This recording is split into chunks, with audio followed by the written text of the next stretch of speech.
Hai teman-teman, selamat datang di channel artikel YouTube. Channel pertama cerita Kenshin. Kali ini admin upload lagi ya. Terima kasih.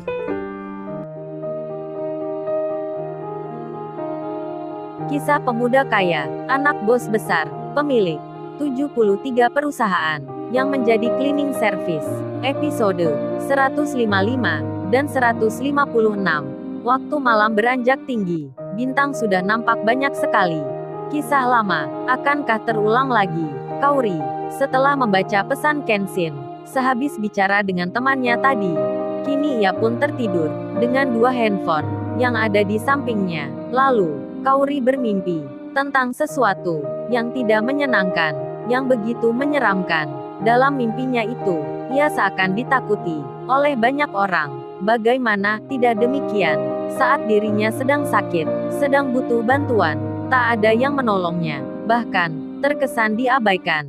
Saat itu ia melihat, seorang lelaki, yang berseragam cleaning service, mendatangi dirinya. Lelaki itu, membantu dan menolongnya, mengantarnya pula, ke rumah sakit. Dirinya dibawa, ke ruang instalasi darurat. Kaori, yang sedang bermimpi ini, melihat, dirinya sendiri, yang memakai alat bantu pernafasan. Di saat hal yang demikian, ia segera terbangun.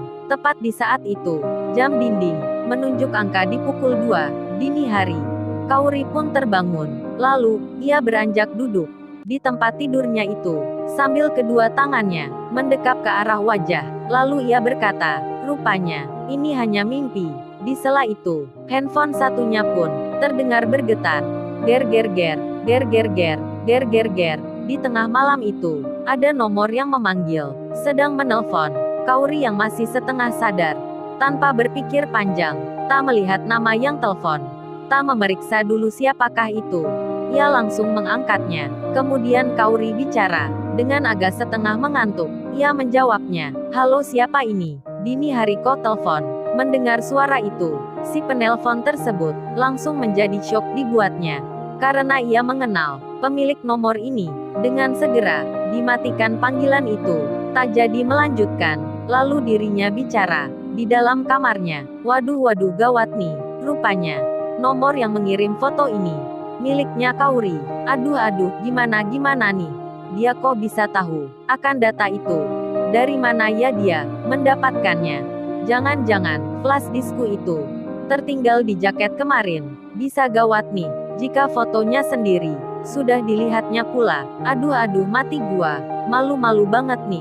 Kenshin merasa panik, bicara tanpa lawan, di tengah malam, dini hari, sendiri.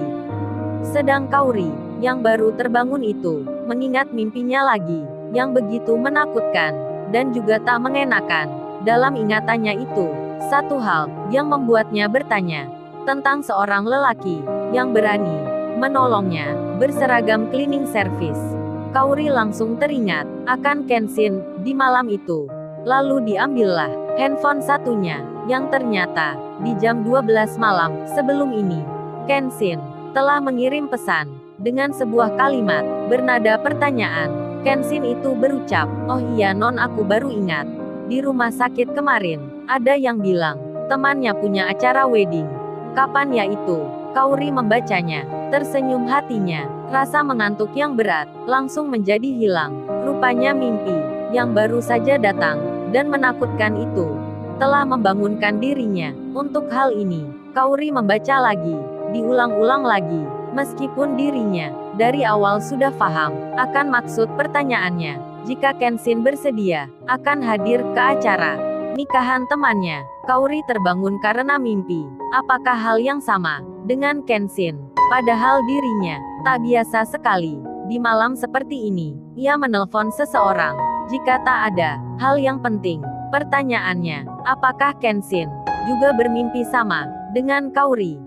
Detik-detik pagi menjelang, dari gelap menjadi terang. Kenshin dan Kaori, dua insan yang berbeda rumah, bangun di waktu yang sama, dengan memegang handphone, melihat layar, duduk di tempat tidur.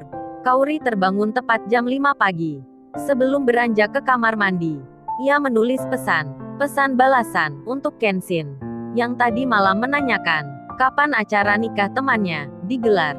Kauri itu menulis dengan membuka salam, ucapan selamat pagi. Lalu ia melanjutkan, jika acaranya akan dilaksanakan 3 hari lagi, tepatnya tanggal 17, di hari Sabtu, di waktu malam. Kauri pun menulis alamatnya di gedung ternama. Acara itu akan digelar. Namun, di pesan balasan itu, Kauri masih saja tak bicara langsung, mengutarakan maksudnya. Pesan pun terkirim, karena di saat yang sama, Kenshin sedang memegang handphone pula. Ia pun langsung membacanya. Setelah itu, dengan segera, ia membalas, "Oke, makasih atas infonya ya. Selamat pagi juga." Kenshin menulis singkat, hingga Kauri jadi bertanya, "Kok gini sih?" Jawabnya, "Apa kagak ada lanjutannya? Masa gitu aja?" Kauri bicara sendiri, seakan gak mau menerima apa isi pesan yang baru dibacanya itu. Langit-langit mulai bercahaya, hampir-hampir sinarnya masuk ke kamar. Ririn bersiap akan kerja. Sudah seminggu lebih, ia tak mengetahui akan kabar Kenshin. Ririn tiba-tiba teringat di pagi ini. Apalagi semenjak Rena kerja pula di tempatnya. Waktu berlalu, sudah terlewat beberapa minggu. Perusahaan yang bermasalah itu kini berangsur-angsur membaik. Matsuka dan Wendy, yang tak lain sepasang kekasih, anak pemilik perusahaan yang sebelumnya, yang berkonspirasi untuk korupsi, merugikan banyak materi dari perusahaan milik ayahnya Kenshin. Di hari ini, mereka menjalani tuntutan hukum dikarenakan perbuatan yang secara disengaja menabrak Kenshin di tempo hari. Sidang pertama pun digelar. Kenshin dan Iwan dipanggil untuk menjadi saksi, sekaligus menjadi korban atas perbuatan mereka. Tentu saja, pengacara terkenal, yang tak lain Bang Hotman, menjadi pendampingnya. Si Rena sendiri, sang pemilik restoran. Di pagi ini, ia teringat lagi akan undangan itu, yang kemarin malam diucapkan Dewi. Mbah Rena diajak juga ya, teman sekolahnya. Si Rena pun kini menjadi bimbang hatinya. Akankah dirinya meminta Kenshin untuk menemaninya hadir di acara nikahan itu? Lalu Rena terbayang lagi akan masa yang sudah berlalu. Saat-saat di sekolah, di masa-masa akhir, bahkan saat berpindahnya handphone dari miliknya ke tangan seorang pria, Rena jadi membayangkan, akankah kisah lama menjadi terulang lagi? Lalu, bagaimana kisah selanjutnya? Subscribe channel ini untuk episode berikutnya. Terima kasih. Jangan lupa ya guys, untuk kelanjutan ceritanya ada di Artikel YouTube. Jangan lupa subscribe ya guys, dan tekan notifikasinya